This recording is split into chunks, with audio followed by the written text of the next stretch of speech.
the way I look at it, our downtown's the heart and soul of our community. And so we took that very seriously as we started to work our plans to help continue to develop economically here in the Salem area. One of the key pieces that needed to happen was the formation of a nonprofit business and building association for us to get to the point where we can actually go to the state of Ohio and apply for redevelopment funds.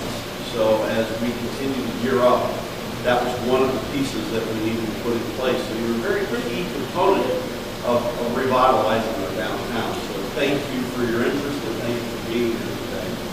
Part of this journey has been working with folks outside of Salem that have done this before. We reached out to Town Center Associates over in Pennsylvania after Ginger and team did extensive visits of all these communities and looked at what other successful downtowns were doing. And we found Town Center Associates. I'm very glad we did. And our city council was kind enough to fund them to come and work with us. And the SOD Center has been acting as kind of the project manager as we work through this process. So let me tell you what we've done so far, and I don't want to steal too much of Mark's thunder. One of the first things City Council and everybody was concerned about was some of the issues we've had downtown with buildings that are having issues. And so part of the work that I did with Town Center Associates and Mark's help was to establish the International Property Maintenance Code, which we've gotten through council. We've done all that work with the city, and now starting to work with our new chief to get that implemented at the city level. So that took a lot, and we did it in a very short period of time, so I want to thank everybody that helped with that, and thank the chief and fire department for stepping up to do this very important work for us. Next steps, I'm going to let Mark kind of walk through what they've done for us. Mark, I can't tell you, Mark has been a wonderful person to work with. Guy takes my calls all day and night. I track him down. One time he was on the West Coast, one time he's in DC, he's all over the place. But been very helpful and on the ground here. His folks have been on the ground here to really understand our community and understand our downtown. And you'll see some of that work tonight. So without further ado, Mark Peluso, Town Center Associates.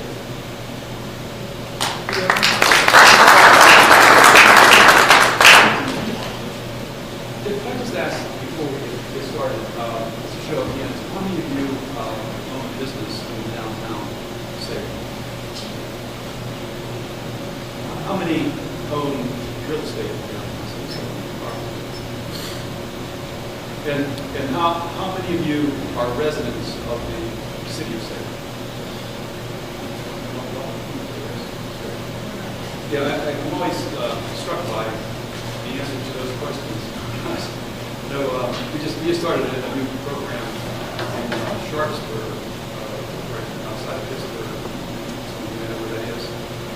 Last week, and we had probably 30 business people, property owners, in the little kickoff that we had done there last week, and we had about half of them were business owners and half of them were property owners, and only one was actually a resident of that room of 30 people. And that's not really so uncommon. That's what I was trying to get a little better sense here. And that's been my experience here in Salem. There's a lot of people who feel very new to the town, live here. And it's a very different dynamic when the businesses and property owners are also residents.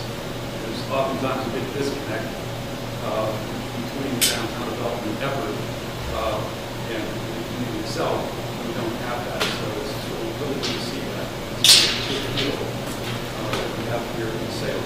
I kind of wanted to just take you through a little bit of information, a little bit more about what we do, what our approach is, has been in the communities we work in, and some of the things over the last several months that we've learned about your downtown, to be able to better understand the town. Certainly the time that our staff has spent on the street here, and one of the research associated with this initial thrust. So I'm not going to get into a lot of detail on a lot of the data because I don't want to fall asleep on me, but also because we haven't had an opportunity yet to review this with council. And so we'll be doing a lot more sort of in-depth discussion with them about some of the findings, but I think that we certainly have some time to touch on some of these things. But mostly I'm hoping this is going to be conversational tonight. Happy to share any of our experiences and any insight that we've given, like to hear some of yours. I think it's important with Mike and William here too, that we have an opportunity to have a little give and take with them because of all the things that they're involved with as well. So I'll start to work through it back about this. Sorry, can you hear me all right? I'll try to talk. Need me to talk a little loud.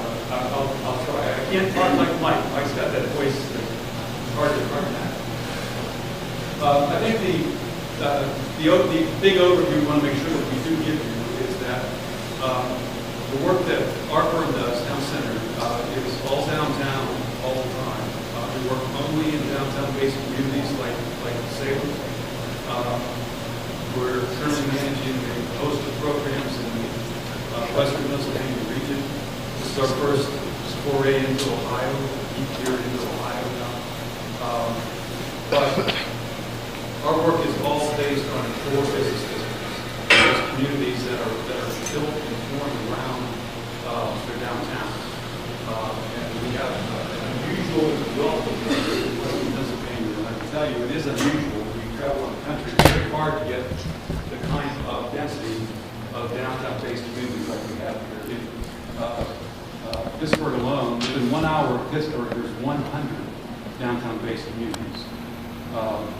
And so if you wonder who your competition is, it's all those other communities who are all vying for the same quality businesses that you are. So we kind of see our job as trying to help the communities compete for those quality investors and quality business people. And there's going to be winners, there's going to be losers. And I think we reached a point where it's becoming somewhat of a zero-sum game. There are communities that are not going to survive this. They're simply going to cease to be those kind of communities. And the ones that really step up to the plate, and that's the sense we get here in Salem, are the ones that have the best chance of succeeding in the competition. This is who we are. We're called Town Center because it's our belief that economic development in a downtown-based community should start in the center of the town and work its way out. This is the most visible, the most obvious, I think the most important statement you can make to people who visit your community, but more importantly, people who live in your community, that you're committed to this. Whether you like it or not, your downtown is what immediately sets the image of who you are. And so if your town feels like it's going this way, that's who you believe the people are who live in that town. And that has a big impact on the quality of your life. And if you don't have to worry about anything else, it has a big impact on your equity in your home. There's nothing that you can do that can have a bigger, we think, impact on the value of your home than your downtown. So we think in the big picture, it's actually a very economic investment in the entire community. We work several regional programs. In Beaver County, we're managing 10 downtown programs under the heading of the Rivertown Partnership, and we've been managing the Beaver County towns for about 13 years now. In Allegheny County, we were selected to initiate and run their downtown-based program, which is called Allegheny Together. We've had 12 communities through that program. We currently have 6. They're adding 4 more this year. We do a lot of individual programs like here in Salem, and those are the communities that we're currently working in, doing programs just like we have underway here in Salem right now. So we've had lots of experience working in lots of programs. And we don't know all the answers to all the problems, but I think we've seen most of the problems, and we've seen a lot of really cool solutions to those problems. And so I think we can bring that to the table as helping you understand that you are not unique in the issues that you're facing here, and that there are some really creative and dynamic ways to address those issues. We've started the platform of data here in your core district. So our staff has been walking the streets and working with our programmers and putting together the basic setup, which I'll show you just a little bit of this tonight.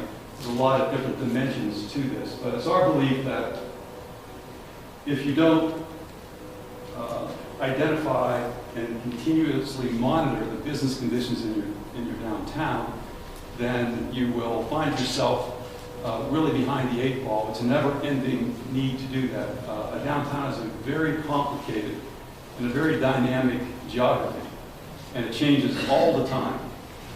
And so a town who feels like they're doing pretty well can suddenly look up and find they're not doing so well after all. If they don't really track their vacancies and track their business mix, it's pretty hard to set any kind of goals as far as what you really want your town to be. What you're looking at here is what has been identified as your core central business district. And looking at lots of different colors on there that all represent different types of uses. So this particular data compilation is to study the businesses, and so that's where we start everything, because we think that everything that we do, and everything the municipality does, and everything that this organization is now forming here does, and everything that Mike does is about business and trying to get more and better quality businesses in your community. So if you don't track that, it's pretty hard to make your dreams come true when it comes to business development. So you come at it from the standpoint, at least from our perspective, that everything is about business development. Everything that's done here is about business development. And when the municipality is working with code issues, whether they're cleaning the streets, or they're changing the light bulbs in your street lamps, it's all about business development. We also, have photographs of every single property, every single building and business in town, and those can be sorted in a whole host of different ways. And it's set up as a GIS system. We can keep going deeper and deeper for information as we work our way through this. And I'm not going to spend a lot of time showing you that tonight, but it's pretty cool when you see it in action. This is our central report, which we call our CBD profile. And so this gives you an idea, if you take a quick look at this, as to what the composition of those 100 and, what do we have, 18? What we call units of business in downtown Salem. So what we're doing is we're tracking every possibility of business that can happen in your downtown. So when we look at a building that has one storefront in it, that's one unit. And we're talking about street level. We track only street level. But if you have a storefront with one business, that's 1 unit. If you have a storefront with 3 storefronts in it, a building with 3 storefronts, that's 3 units. Because those are 3 opportunities for business. Okay? So when we say you have 118, we're talking about 118 units of possible business. And what that does is shows you the current composition of your downtown, those 118 units. Okay? And as those change, and they change all the time, as we become aware of them, or when we do a field update, all this stuff changes automatically so that you're constantly keeping an eye out to what's actually going on. We think that you can find the database to be useful and analyze the business needs. We'll talk about that in a second. And using that to set goals. What are we trying to do? What's this all about? And then in the end, to track success. How are we doing? Are we better this year than we were last year? I want to show you how our communities typically set business goals for the town. And so I'm just going to throw out some ideas on how we would probably be suggesting that we do this in Salem. If you take that same chart, that same 118 units, the big box up above is, we call that the red zone. And to us, that represents the kinds of businesses that can bring vitality and vibrancy to your downtown. So I can have a full downtown that's filled with stockbrokers, okay? And I can have a really boring, dull town that closes every night at 5 o'clock and has Venetian blinds in the window, okay? We love stockbrokers and we want them associated with our downtown, but I'm just suggesting to you that you need to start thinking about the kinds of businesses that give life to a town, that makes it a place that people want to live in, want to buy a home in, okay? So we call that the red zone. So when we look at Salem, kind of off the screen here, but these units in the red zone equal 61 units. So what we would say is that generally speaking, out of 118 units, you have 61 units of the type of uses that you want to see at street level in your core business district, okay? And I think that represents 51%. So about half of your town is currently in the red zone. The other uses here, and again, we can discuss and argue this all day, are things that we're not saying are bad. Professional offices aren't bad. Miscellaneous would be things like a service station, a church, okay, that is fine in and of themselves, but probably not so great to have a street level in your downtown, okay, in your core businesses. And I think we all agree that vacancy is not a use that you want to have in your downtown, and you have 29 of them. Now, if you started to set some goals in using this information, we like to say that no one's perfect, but it would be great to have 80% of the possibilities in that red zone, okay? That should be like a reasonable goal. And we have towns that are 90, 95%, so it's not impossible for that to happen. But let's just say that was the goal that was set up for Salem. And so we put some numbers to that. We have 118 units. We say 95 of those units ought to be in the red zone, okay? Currently, 61. And what that means is that you need about 34 net, and that's an important word, net new businesses, in order to get to what we think should be the vibrancy goal that Salem was setting for itself. So we're going to call that 35, because that's easily divisible by 5, and I'll show you in a second. So just let that sink in for a second and try to get that concept. This is a way to actually put some numbers to what we're trying to do, okay? And what is the reality right now. So you're short, in our view, you're short about 35 businesses of a type that you ought to have here in Salem, okay? Now, if you spread it out a little bit and you say, well, we're not going to get 35 businesses in 2016, but maybe over the course of the next 5 years, we could say, why don't we set that as our goal? Let's see if we can get 35 net new businesses that are of the type in that vibrant zone, okay? Now, if you got 12 this year, I can guarantee you're going to lose 5, all right? I guarantee it.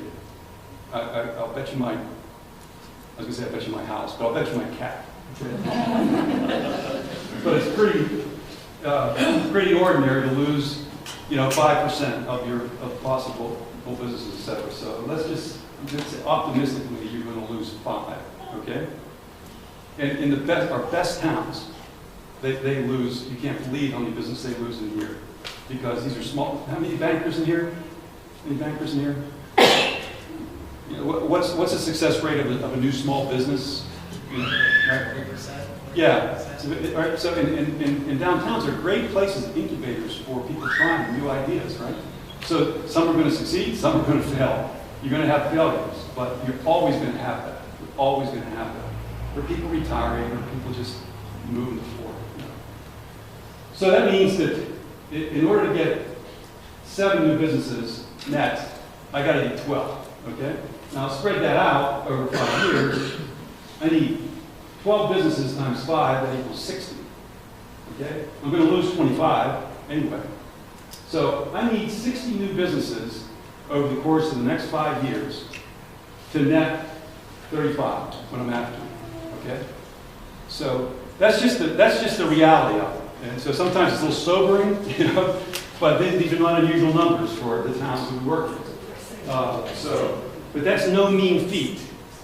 Okay, this is no mean feat, and I applaud all of you here tonight, and those of you, the elected officials, the economic development people, the business people, the investors, etc., who are willing to commit themselves to helping make this happen. Because this is really hard stuff.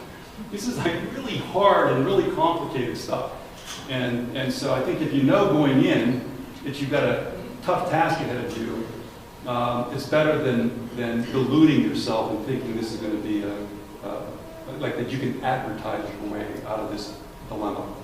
okay? Or that you don't have a lot of competition, because you have a lot of competition, okay? And good businesses are going to go to the towns that they feel are going this way, and they have quality spaces for them to go to. That's where the good business people are going to go. So what we're really talking about is competition for good business people, all right? That's what we're after. We're trying to find good business people and good investors to put their shovel down here in Salem. That's what we're trying to do. What we're not trying to do, okay, and I would strongly advise you to never try to do this, is to make bad business people be good business people. And a lot of efforts are designed that way. They think it's possible that they can shore up crummy business people that are just terrible business people, okay? They just suck the life out of your town. And yet they expect you to put money into their businesses, to advertise for them, to give them grants, and you'll never make them be good business people. The best success stories are the towns that attract good business people, because good business people don't need much attention. You know, they're kind of busy being successful, and they just need to have a good location and a good market to do whatever it is they're doing. So that's what we're saying we think you guys need. 60 new businesses over the next 5 years. Okay. Okay. So yeah, that's an easy question here. We want to separate a couple of issues that I think are worth separating, because a lot of times this isn't done until you're kind of in a swamp and you can figure this out yourself. So maybe we help you figure this out. Your downtown is comprised of just 2 primary descriptions of property. It's public space and private space. So just think about that for a minute. Just think of your downtown. You got your streets, and you got your sidewalks, and you got your parks or parklets. You've got municipal parking lots that are all publicly owned space. The municipality owns that space. And then you have everything else. You have all your buildings and all the businesses inside those buildings that are all owned privately. Okay? And I think when you come to grips with that early on, and we've learned this, over the years, that it's really important to recognize that distinction. Here's what starts to happen in sort of a mentally organized way. Your public, these are the kind of things you want to do to improve your public space. You want to do a streetscape improvement program, and always be maintaining it and updating it, etc. You also want to upgrade your municipal signage. And municipal signage is comprised of your regulatory signage, all the no parking signs, all the, this way, one way, okay. And also wayfinding systems, where you're actually, in a graphic way, developing an identity for your town and directing people how to get around in ways that are beneficial to you and to them. So we spend a lot of time working on those kinds of systems. I can tell you, just go through your town and count all the lousy regulatory signs. They're just everywhere. In the best towns, they're everywhere, and they're terrible static, visual static. So those are the kind of things that municipalities should be working on, and certainly part of the management strategies. And I just mentioned on parking. I don't think I've ever started a project in a town where we weren't told by the merchants particularly that the biggest problem in this town is parking. Always like, the biggest problem in this town is parking. And I've yet to see one town that we work in that actually had a parking supply problem. It is almost invariably a parking management problem. Okay? And I think if you talk to any parking specialist expert, they don't consider themselves a parking specialist expert, but I work on a lot of parking projects, they will tell you invariably it's a management problem. Okay? So those are the kind of things that you have to work on the public space. But the advantage on the public space column is that the municipality owns that space. They own it. Okay, so they're making a decision to do something with it. It's like deciding how to fix up your own home. That's your decision. You can do it. You control the space. It's the private space is where we spend most of our time, and I think that's what we're really talking about here tonight, where it gets a little complicated, you know? Because what we all here want to see happen is we want to improve the building conditions that are comprised solely of private space. We want to upgrade the business signage.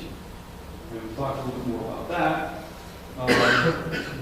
We want to increase the available space for new business. And I'm going to show you some, I think, some remarkable numbers here about Salem on that subject. Because the only space that a new business has to go is available space. Not vacant space, available space. Because a vacant space that's not on the market is useless to a good business person. Okay? So we consider that to be one of the most important pieces of this puzzle.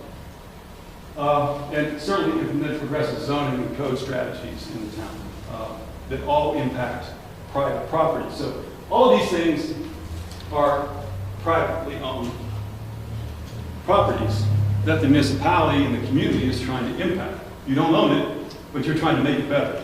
And that's a very complicated equation. Okay? So we just like to make sure that we sort of get a program rolled out by helping you keep those concepts in mind, because when you're trying to improve, when you're trying to impact the improvement of a privately owned property, there are things that are appropriate for a municipality to do, and there are things that I think are inappropriate for a municipality to do when you're dealing with private space. Okay? The same with businesses. Okay, so these are those same four things, and those are the cornerstones of our approach, the work that we do. So, so for better or worse, that's who we are. This is where we spend our time, is in helping municipalities. Our programs are all municipal-based programs, deal with these privately owned issues. Okay? And we also certainly do consulting on the public side, public space side as well. We're involved in lots and lots of streetscape projects and signage projects and parking projects. But we are brought into towns because of our experience in the private property world. Now, once again, I'm not going to get deeply into this, but in each of those four areas, I want to just tell you a little bit about what we've been doing and some of the things that we've learned, a little bit about what we've learned, okay? So our staff has been on the street. We have done a building by building facade review of every single facade in your downtown, all 118 of those units, okay? And what you're looking at here is a scoring sheet that involves a whole host of various issues. In fact, we just had a workshop today with the fire department. Chief was there today. And talking about, because they do a lot of code enforcement work and helping them understand the way this approach is done. So you're looking at a sort of a top-down approach to reviewing the conditions of the roof trim, cornice, and windows, and surface materials, and signboards, and windows, and overhangs, and awnings, etc. So our staff is looking at every single one of those issues, and then rating a building based on that. So we are not just walking down the street, as a lot of these kind of rating systems are done. You say, yep, that building's poor. Yep, that one's good.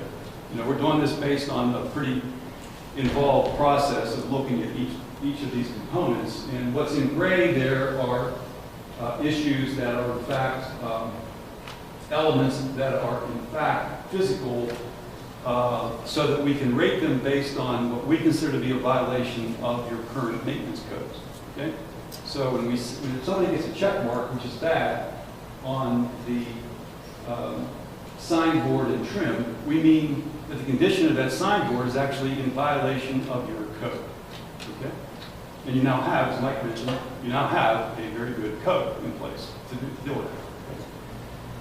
Now, what you can do about that is another matter, but we want to be able to highlight just what those things are. The blue column represents architectural features and architectural issues. So, if we believe that a storefront was badly done, or windows were very poorly installed in the openings in the classical building, they're going to get a bad mark for that, and that's going to be a point deduction. So all that stuff blended together, and ultimately ends up in a score for the town.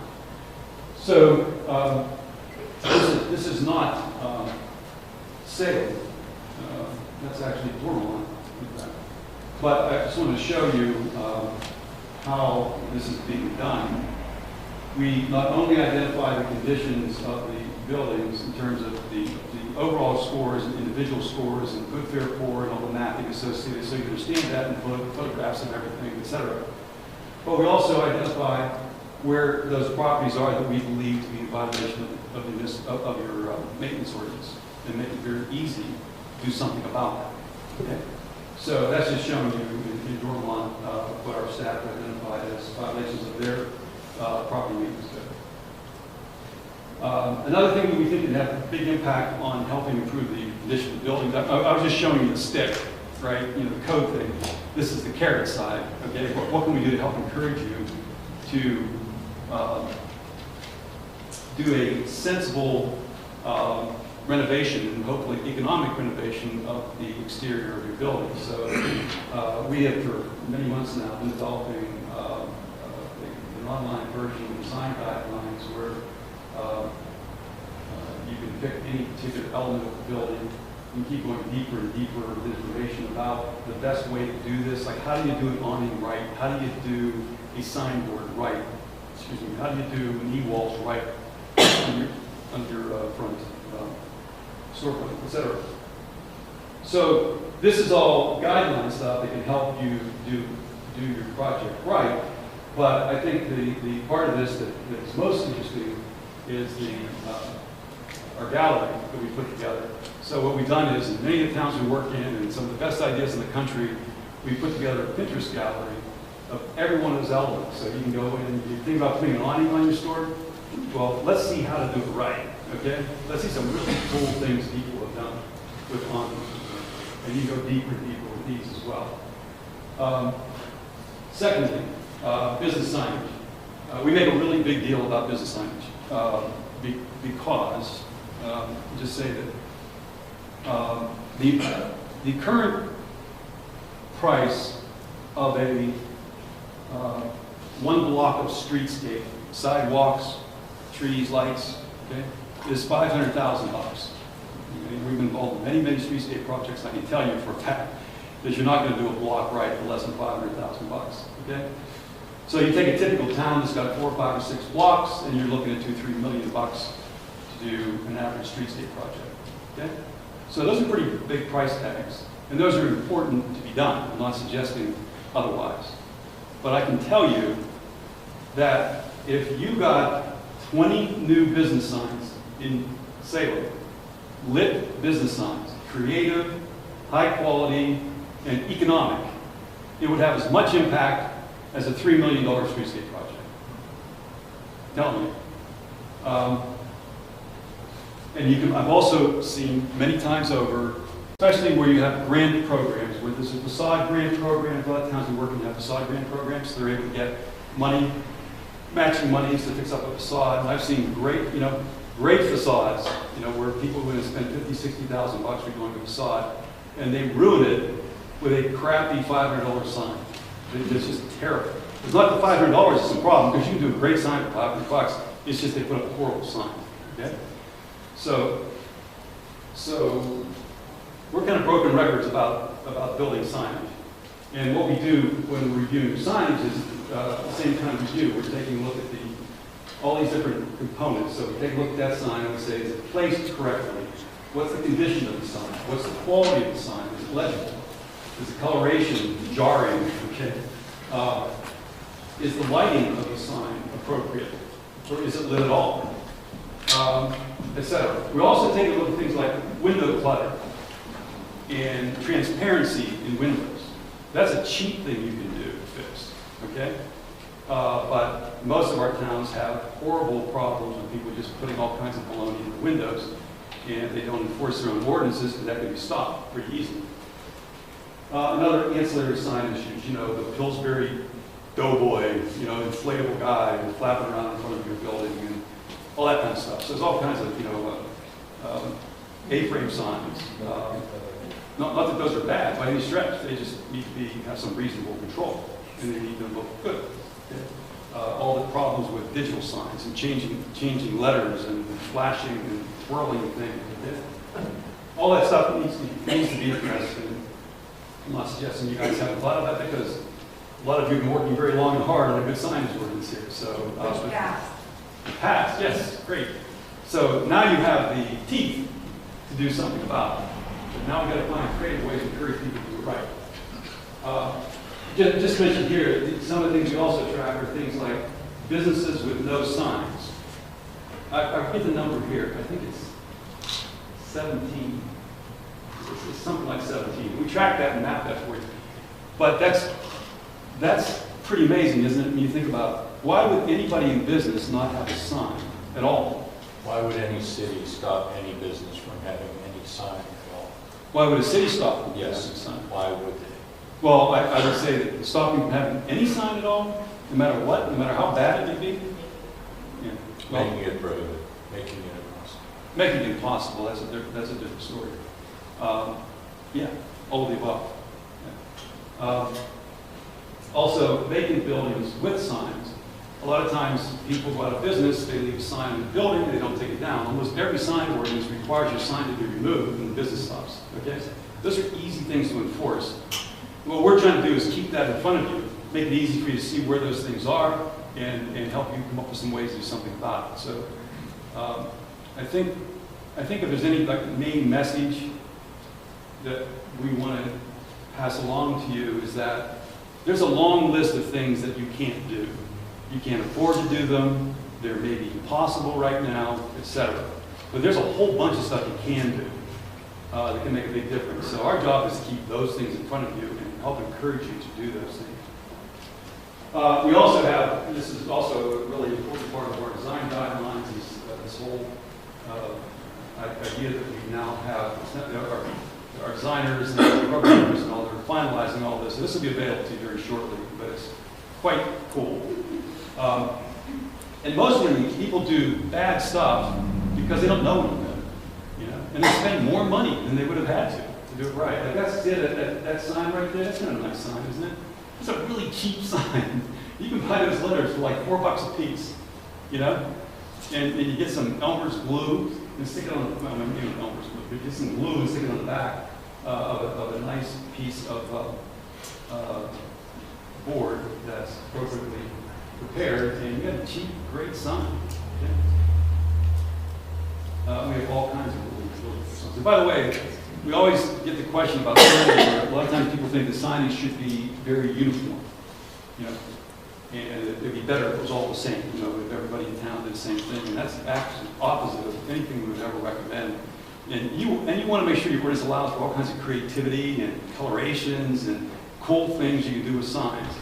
So this is not about trying to be restrictive, but what it is requiring people to do it properly. Okay?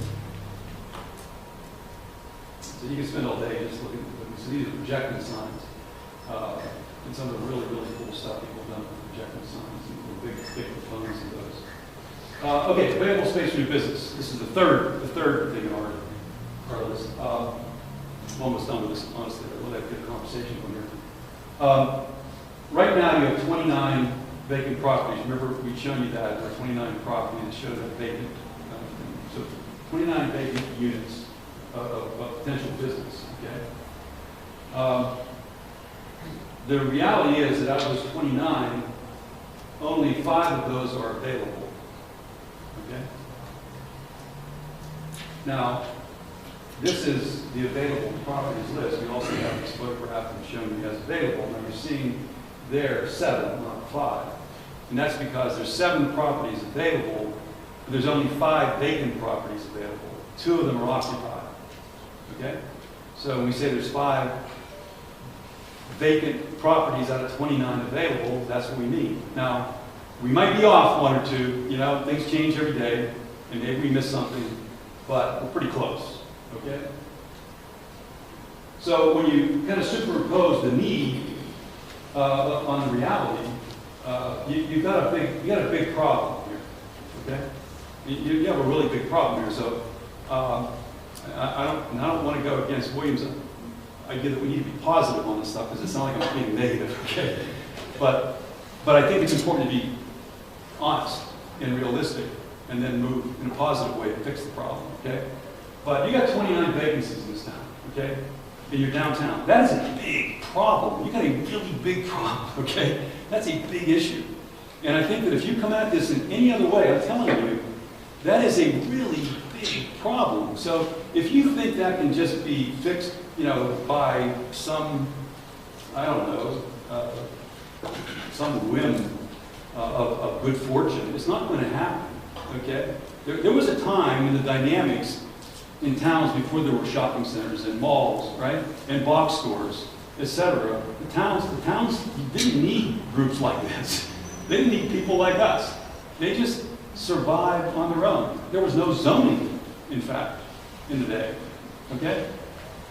But that's not going to happen anymore. And I think most of you would agree with me on that. So when we tell you you have 29 vacancies, it's a big problem. It's big problems, okay? And so you got to really come at this seriously. You got to come at it with a lot of different angles.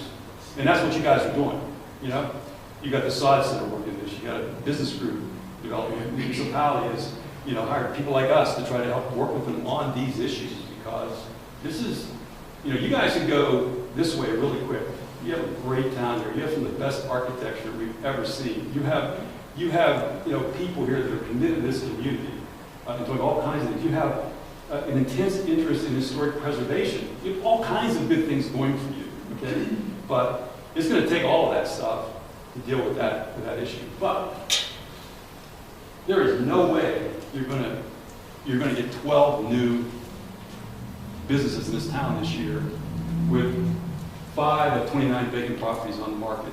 There is no way that's going to happen. And I want to point out one other thing to you. If you look at this list, you probably can't read this very well.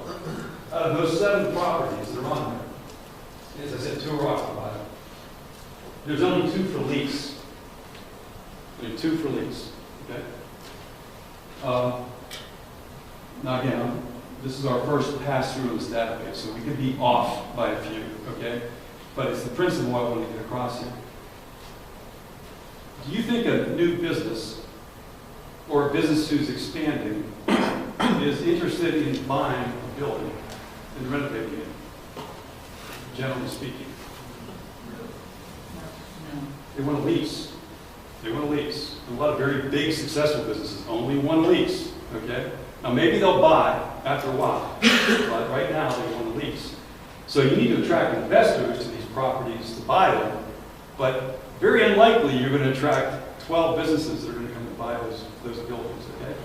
So when I look at this, I say, if we had a line of people out the door, quality businesses who wanted to come to Salem, they get nowhere to go. Okay? There's 2 spaces for lease, they get nowhere to go. So that problem needs to be addressed.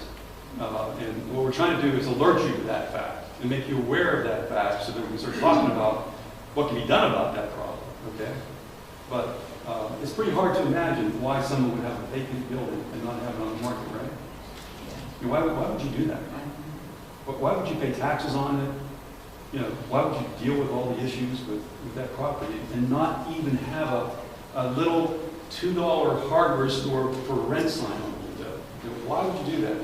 But it's a very common phenomenon and very common in lots of the towns that we work in. And we're just suggesting you need to be aware of that, and we're not going to solve, we're not going to reach our goal if we don't see that as an important problem. Fourth, the zoning. I'm not going to spend any time on this, just to let you know that we have begun to take a closer look at some of the zoning issues, and we have been working with code issues, as you know. And we think that there's always room for improvement on any zoning ordinance, and we're taking a closer look at that. If we see some things that we can suggest to you as far as the mapping, the right sizing, any issues that we think you should be thinking about, we're going to make sure we make you aware of that. We spend a lot of time on zoning issues because it's pretty hard to manage your downtown if you don't control land use in downtown in a sensible way. Finally, I just want to throw out a few thoughts. This is one of our towns, Carnegie. I don't know if any of you been in Carnegie in recent months or years. You have. Carnegie, as you know, is a maybe you don't know, but it's just outside of Pittsburgh, on the Parkway West, and it's a community that has really taken it on the chin over the years for a lot of reasons. One of which is the topography of the place. You know, it has a Montour Creek runs right through the middle of the town. They've had horrible flooding there in past years. I mean, the kind of flooding where people die, kind of flooding, you know, walking down the street. And they've had, you know, very high vacancy and all kinds of issues. They tried a pedestrian mall as a desperate move some years ago. They actually closed down the center of the town and put in, the idea of the no traffic and it just about put the final coffin nail in the place. Okay, it was the worst thing they could have done, and they finally have undone that. And anyway, about 4 years ago, we were asked to start an initiative in Carnegie, and there's a lot of good people just like here who were really interested in doing something with that town. And we get a really big charge out of Carnegie because they have done such wonderful things, and they are so committed to this thing. But the municipality is really committed to it, and there's plenty of ways for people to support what they're doing. So they got about 8,000 people there. You guys have about 12,000, right? 11,500, about 12. So you're through. What is it? 12,300. 12,300. Yeah. So they got 12,900. This was a recent article in the Post-Gazette about Carnegie, and when you read that headline, it's like, you know, if you knew Carnegie before, it's kind of hard to even read that without thinking that somebody is playing a practical joke on them, okay?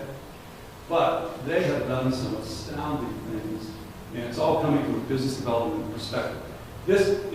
Sometime when you go there, go to it's the old post office right in the middle of town. It was, when we started there, it was deteriorating, they were going to knock it down.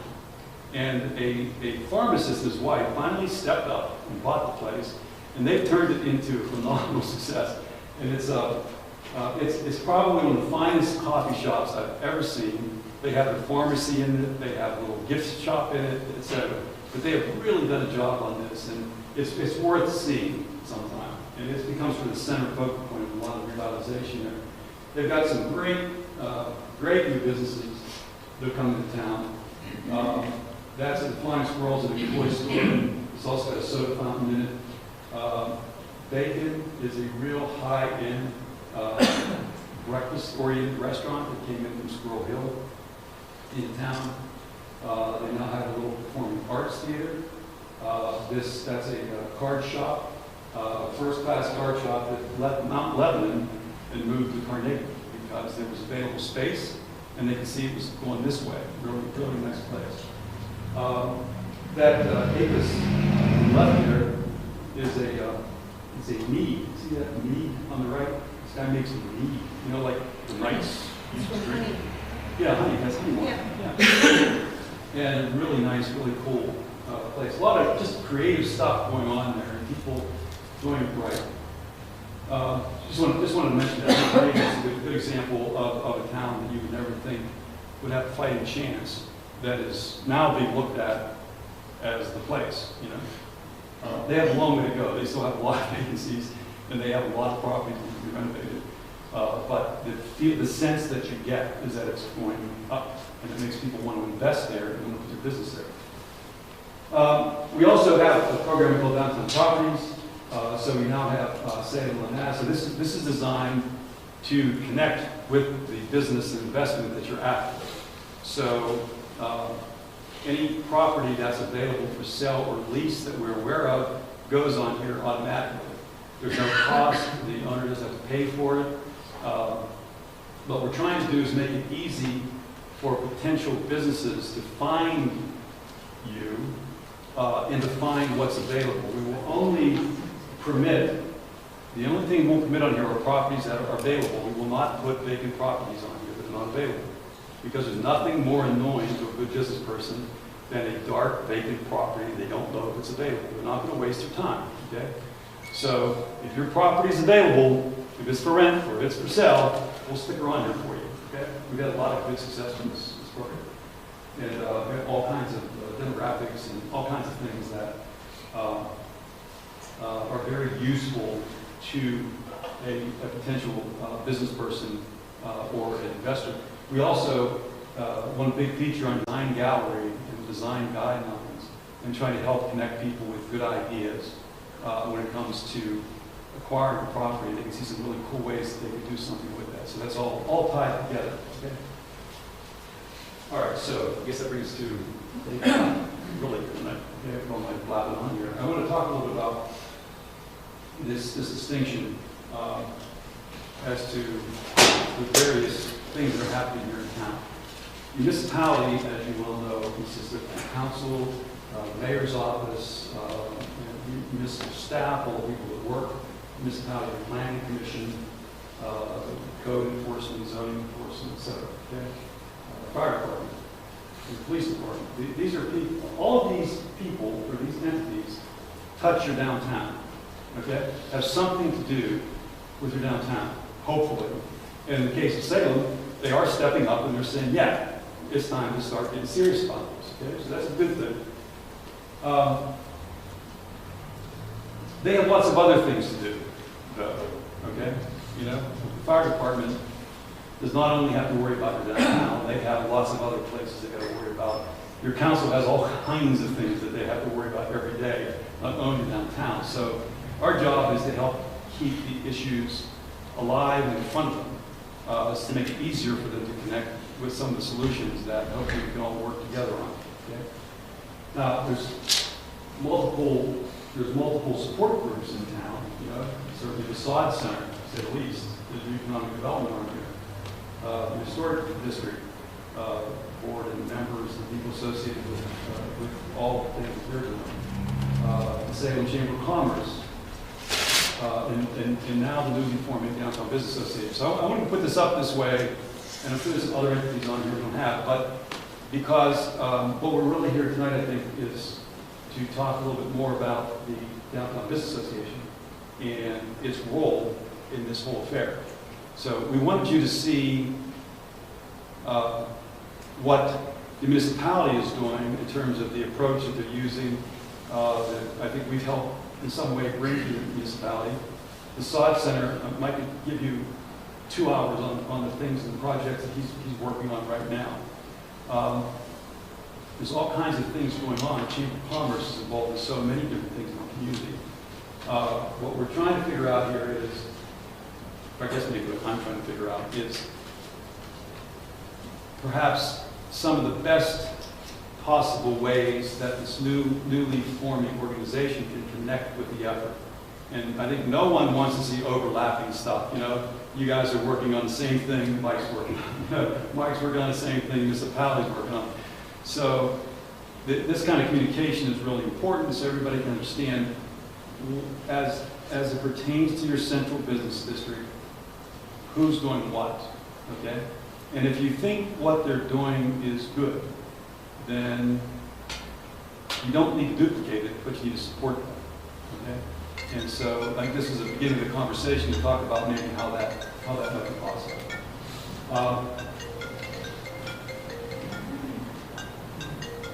I'm going to throw out a couple of ideas. Okay? Take these or leave these.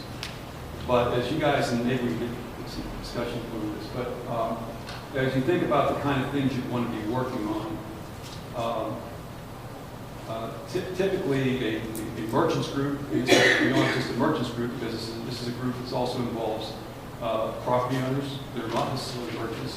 So it's an unusual group that way. It's an unusual assemblage. It has great potential for good. Okay. But what I want to do is to suggest some.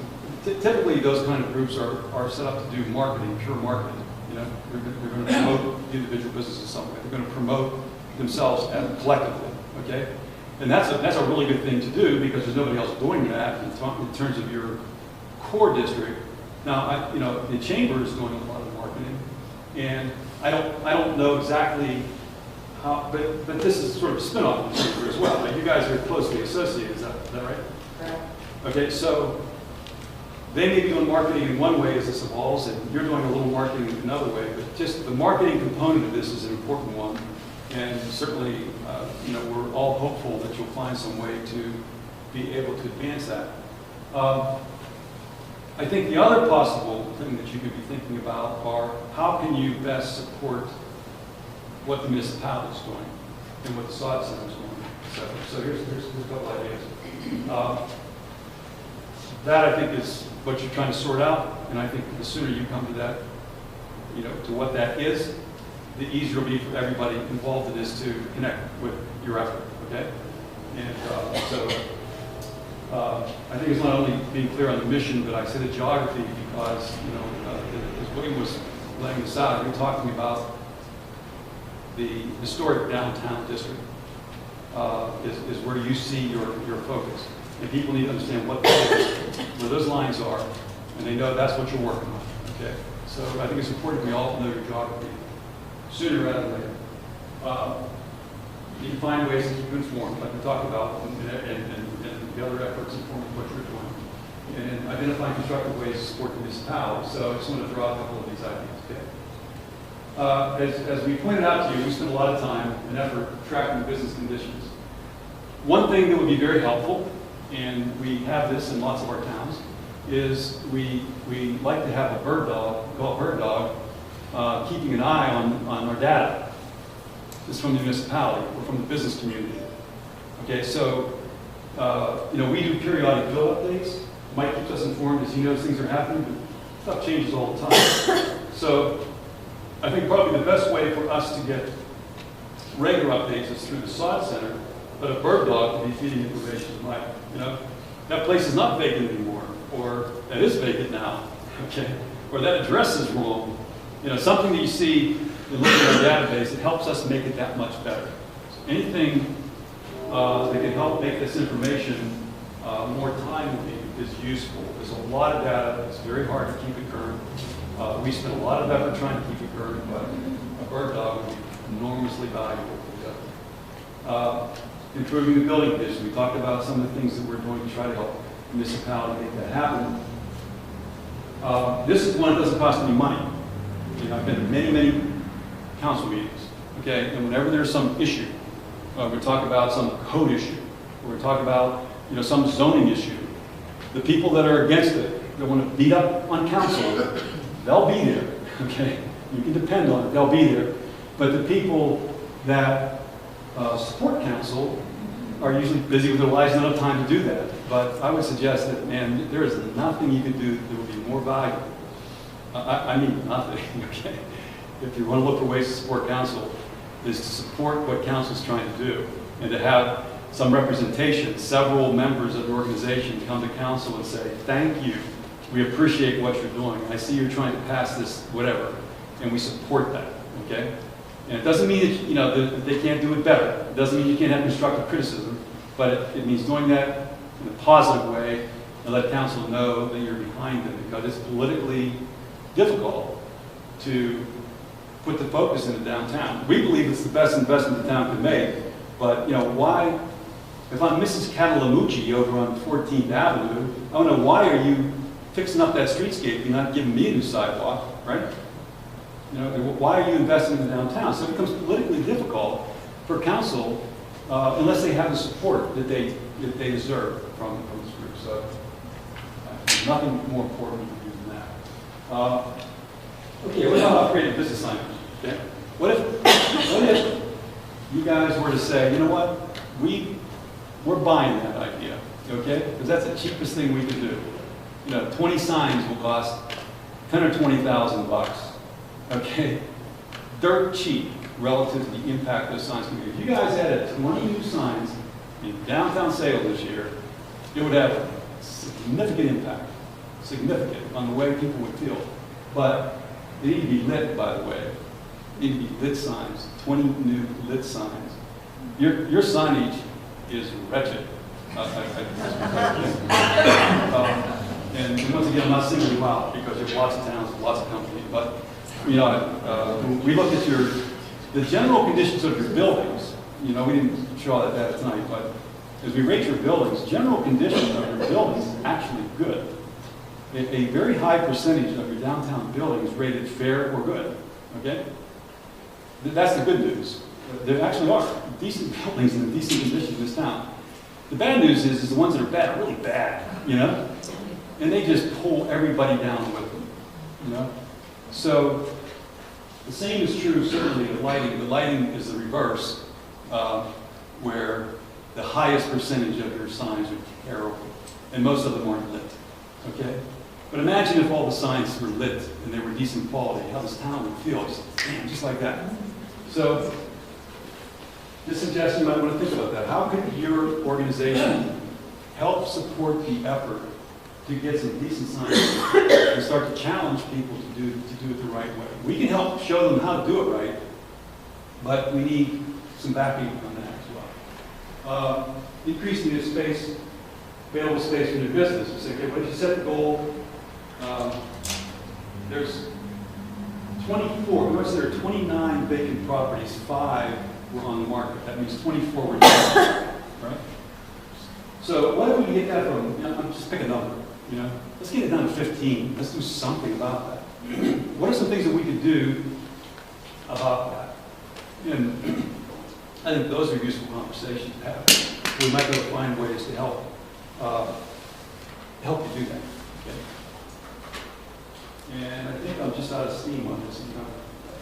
Well, progressive zoning strategy. What I want to say on the zoning strategy side of this thing was that that's the same as the building codes and issues connected with building, is helping support council in having sensible and fair, firm enforcement. I understand there's a lot of issues, a lot of zoning issues, a lot of stuff has gone over the dam in Salem, where people thought that this stuff wasn't right, it wasn't fair. Well, let's make it right, let's make it fair, and then let's support council in that effort. Okay? That's all I've got on this. I'm sorry I went on probably longer than I certainly should have. I am interested, though, in hearing a little bit about what what you guys feel are the directions that this newly forming organization should go. And maybe Woody, maybe you could maybe sort of lead the conversation on that for a few minutes anyway before we split. Because I'm trying to, honestly, we're trying to understand a little better how we can connect with what you guys are doing. One of the things that you noticed, if you got an invitation for today, we've established the mission statement, but we've intentionally left blank the strategic plan portion of that. And that was because I'm sure that there are individual things that each of you feel should be addressed in downtown. And rather than me or any association dictate to you what we think those things are, I want you to tell us. Ginger's offered up her email address for you to send one thing or 5 things or 10 things to her that you feel are of utmost importance. And then what I'm going to do is we're going to put all those together and we're going to see, I'm sure we all agree that there's going to be some overlay in the things. I think we all have a good list of 5 things that we might all agree on. But the goal here is to get those things in a general consensus from the people who care about the downtown community, and then put those into action in the strategic plan of the association. A couple things as a side note to what he was saying. I'm pretty low pressure. I'm pretty busy myself, and the reason I'm recording and the reason we're taking such good minutes is I don't think that you should be forced to come to every single meeting that we have every single month. Life is busy. If you can't be here, you should still be involved. So my goal is either to have these videos uploaded to YouTube, have the minutes mailed out to you individually or emailed to you so that you can be involved whether or not you're here. I think that the commitment of time is for those who are willing to volunteer that time. What I'm more concerned with is your voice and your opinion and your membership and your help. I think that the more people that we have involved and the less burdensome we make that involvement, the better off we'll be. In terms of that strategic plan, I don't want to delve too much into that, Mark, because I want to leave that field open. again, I know that there's going to be some key things like parking and maintenance and things that are all going to come together, but I don't want to beat that to death today and here. What's important to me, I'm a solution-based person. I don't like getting bogged down in problems, but I think in learning to discover the solution, you have to know what the problem is, and that's what's so important about what they're doing, is rather than all of us sitting in a room and beating our head against what we know the problems are, we have an organization that has already done this in different communities and discovered those key things that they see that need to be changed. And then we as an organization help facilitate those key things that he's pointing out to us. I think that some of those things are, like he said, they're easy changes. They just need us to get up there and kick them into gear.